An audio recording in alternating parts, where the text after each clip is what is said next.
नीला सियार। एक जंगल में एक बहुत ही दुष्ट सियार रहता था। जंगल के सभी जानवर उससे बेहद परेशान थे। यहाँ तक कि बाकी के सियार भी उससे तंग आ चुके थे, क्योंकि वो खुद को सबसे श्रेष्ठ समझता था और इधर की बात उधर लगाकर सब में फूट डालता था। एक दिन वह दुष्ट सियार शिकार की तलाश में जंगल से काफ़ी दूर निकल आया और एक बस्ती में जा पहुंचा। बस्ती में सियार को देखकर कुत्तों की टोली उस सियार के पीछे पड़ गई। दुष्ट सियार अपनी जान बचाने के लिए भागा और भागते भागते वो एक रंग से भरे ड्रम में जा गिरा।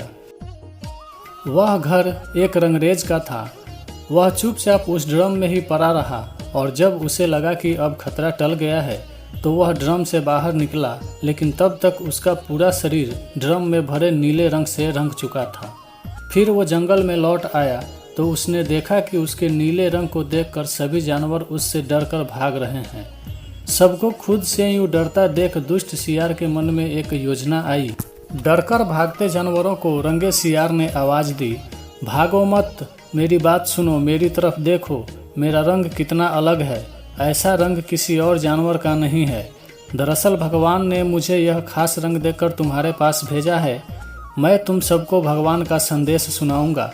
ब्रह्मा जी ने मुझे स्वयं अपने हाथों से यह अनोखा रंग देकर रचा है। उन्होंने मुझसे कहा कि संसार में जानवरों का कोई राजा नहीं है, इसलिए तुम्हें जाकर जानवरों का राजा बनकर उनका कल्याण करना है। सभी वन्य प्राणी तुम्हारी प्रजा होंगे। अब तुम लोग अनाथ नहीं रहे, मेरी राज में निडर होकर रहो।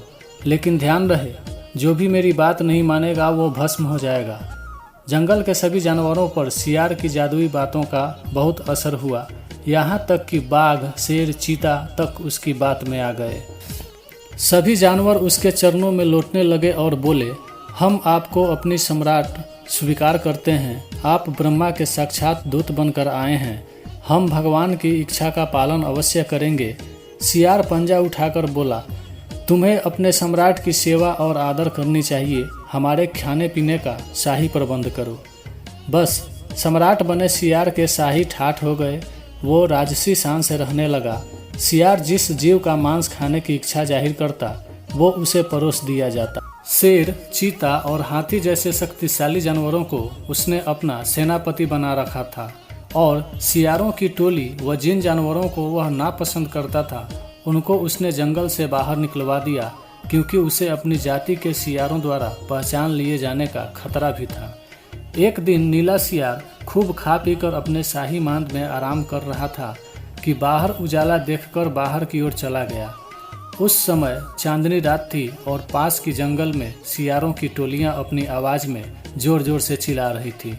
उनकी आवाज़ को सुनते ही रंगा सियार भूल गया कि उसने किस प्रकार से जानवरों को मूर्ख बनाकर उनका राजा बना हुआ है, और फिर उसके अंदर के जन्मजात स्वभाव ने जोर मारा।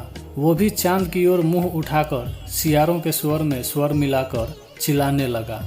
बाकी के जानवरों सहित शेर और बाघ ने उसे देख लिया। वे सभी चौंक गए और उन्हें समझते देर नहीं लगी कि यह कोई और नहीं बल्कि सियार ही है जो हमें धोखा देकर हमारा सम्राट बना हुआ है। फिर क्या था, शेर और बाघ उसकी ओर तुरंत लपके और देखते ही देखते उसका काम तमाम कर डाला। कहानी से सीख, जैसी करनी वैसी भरनी। छल, कपट, झूठ और धूर्तता का फल एक न एक दिन अवश्य ही मिलता है।